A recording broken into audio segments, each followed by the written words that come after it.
मानहियो जान से छोड़बो नहीं आसान से मरलो पछीन के ले अइबो भगवान से।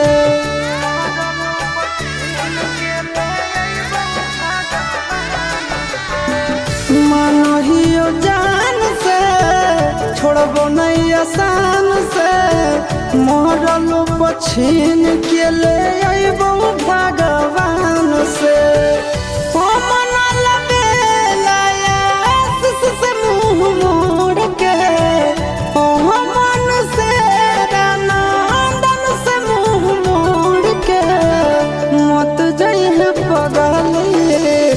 पगला के छोड़ के मत जाइए